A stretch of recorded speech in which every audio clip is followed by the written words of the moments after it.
Bonjour, bienvenue sur Aquabota. Alors aujourd'hui, on va vous parler d'un sujet qui est probablement l'un des plus importants de votre aquarium, c'est la filtration.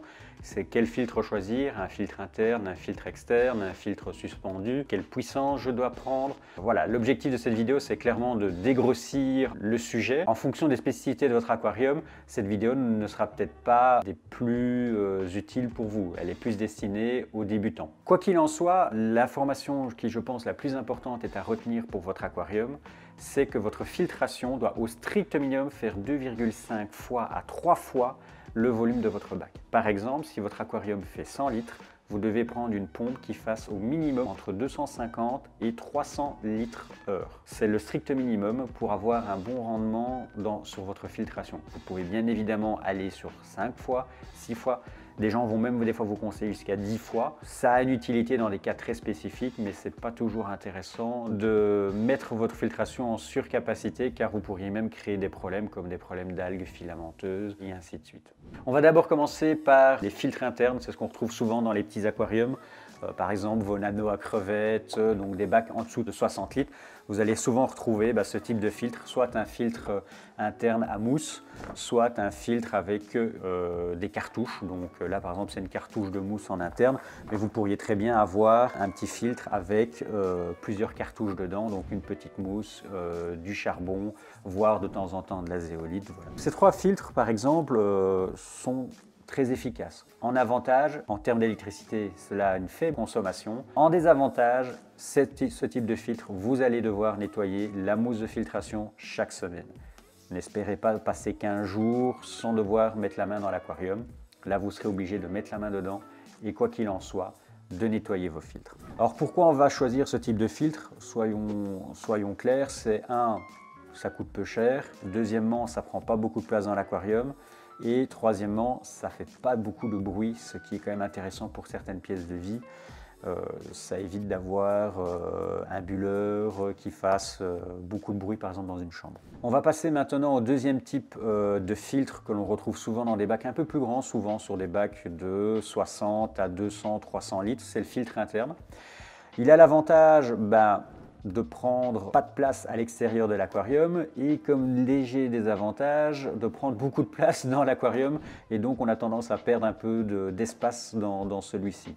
En fonction des aquariums, si vous prenez par exemple Juel, vous aurez un filtre qui sera plutôt compact sur la hauteur où vous n'aurez pas beaucoup de moyens de rajouter par exemple des éléments de filtration. Si vous voulez rajouter des résines et compagnie, ce sera un peu moins modulable. Tandis que si vous êtes sur une filtration monobloc, là ce sera modulable mais ça prendra beaucoup plus de place. Dedans vous pourrez aussi bien mettre des résines antiphosphate, des résines antinitrate, de la céramique, enfin voilà, c'est vraiment le filtre, j'ai envie de dire passe-partout, mais qui a comme désavantage effectivement de prendre beaucoup de place dans l'aquarium et de ne pas toujours être très esthétique dans l'aquarium. En fonction de la taille du bac, la pompe sera de plus en plus grosse. Il va de soi, par exemple, chez nous, pour nos bacs de Valisleria, on utilise des pompes de 1700 litres heure.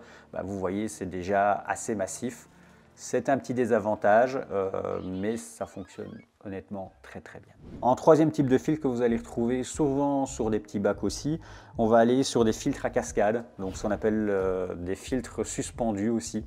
Ce sont des filtres qu'on va poser sur la paroi de l'aquarium et qui auront tendance à faire une filtration avec un écoulement assez doux. On utilise souvent ça par exemple pour des bêtas ou pour des espèces qui n'ont pas besoin de fort courant. Ça a pour avantage effectivement de gagner de la place dans l'aquarium, d'en perdre un petit peu à l'extérieur, mais ça a un réel intérêt sur certaines espèces. Ce n'est pas le filtre qu'on va utiliser le plus souvent, il faut quand même être honnête. Et en désavantage, ce sont souvent des petites cartouches qu'il faut changer, donc c'est un petit peu plus coûteux en termes de maintenance, mais ça peut avoir un réel intérêt. Et dernièrement, qui est, je pense, pour moi le filtre, je pense, le plus intéressant, quand on n'a pas non plus toujours le temps de concilier la maintenance de son filtre chaque semaine et le meilleur rapport qualité-prix, c'est le filtre externe. Le filtre externe, de manière générale, comme celui-ci, là on a pris un Aquel parce que c'est une marque qu'on utilise souvent en prêt, en SAV, quand un de nos clients a un problème. C'est malheureusement volumique. Il faut quand même être honnête que il faut le ranger sous l'aquarium ou sur un côté, donc c'est peut-être le côté le plus embêtant. Mais ça a un avantage très intéressant, c'est qu'en termes de maintenance, vous n'allez nettoyer tous les 15 jours, 3 semaines. Alors, si vous avez une faible population dans votre bac, vous pourrez même tenir 1 mois sans aucun problème. Nous, c'est le cas sur certains de nos bacs. On le nettoie tous les mois, 3 semaines, 1 mois, à peu près. Ce type de filtration-là a l'avantage d'être très modulable. Vous avez la tête de pompe, des paniers, où dedans vous allez pouvoir mettre des feutrines, soit fins, soit un peu plus grosses, dans le but de filtrer, voire des céramiques. Nous, personnellement, on préfère ce type de filtre parce que, effectivement, c'est très polyvalent, ça ne consomme pas non plus, on n'est plus sur les anciennes générations de filtres qui consommaient un peu plus. Donc c'est le meilleur rapport qualité-prix, car on n'a pas toujours le temps de nettoyer chaque semaine son filtre. Donc ça a vraiment un grand intérêt. Désavantage, c'est beaucoup plus coûteux à l'achat. Vous n'aurez pas un filtre externe en dessous de 100 €. Alors vous avez des filtres beaucoup plus classiques, comme par exemple les pots de chez EM, qui sont les premières générations qu'il y a eu sur le marché, qui sont même d'ailleurs increvables. Moi j'en ai qui ont plus de 15 ans. Mais qui ont moins de fonctionnalités. Par exemple, sur ce type de filtre, vous pouvez les amorcer automatiquement grâce à un bouton. Vous avez la même chose sur les JBL, sur les EM Pro. Donc voilà. En entrée de gamme, vous allez avoir les vieux pots classiques, ce qu'on appelle les classiques 150, 250, 350, jusqu'à 1200 de chez EM, qui sont des classiques increvables, mais vous n'aurez pas par exemple la fonctionnalité d'amorçage. Ou alors vous pouvez même aller sur des pompes de nouvelle génération, qui par exemple la Pro 5 de chez EM, qui elle est reliée maintenant à votre smartphone et vous dit même quand votre filtre est sale et quand est-ce qu'il faut le nettoyer. Ça peut être intéressant en fonction de votre projet. Ce type de filtre a un grand intérêt en termes de maintenance et c'est d'ailleurs souvent vers ça que nos clients se dirigent en deuxième temps. D'abord, souvent, on est sur les petits filtres internes par facilité parce que c'est souvent des kits qu'on achète et par après, souvent, nos clients partent sur des filtres externes. En conclusion, il n'y a pas de mauvaise filtration, soyons honnêtes. Par contre, il faut bien la sélectionner en fonction de votre projet. Si vous avez un petit bac très clairement faiblement peuplé, mais que vous voulez gagner vraiment beaucoup d'espace, vous pouvez très bien prendre un filtre suspendu, ça ne posera aucun problème.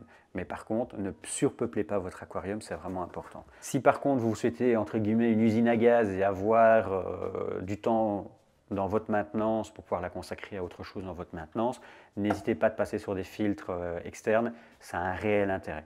Et entre deux, je dirais le petit compromis qu'on trouve dans la majorité de nos aquariums, il faut quand même être honnête, ce sera la pompe avec la filtration à décantation et pour les petits bacs, les filtres internes que l'on retrouve dans les petits bacs entre 1 et 60 litres en termes de filtration. Comme la semaine dernière, on va vous faire gagner cette fois-ci 4 pompes et filtres, ce qui veut dire évidemment 4 gagnants. Donc la DJ50, la petite pompe Newa 320, le Pad Filter Mini et le Fan Filter Mini Plus. Je vous invite donc à voir les modalités dans la description et de spécifier évidemment pour quel filtre vous jouez. Je vous remercie d'avoir regardé cette vidéo et on se retrouve la semaine prochaine pour une vidéo sur les bus Céphalandra.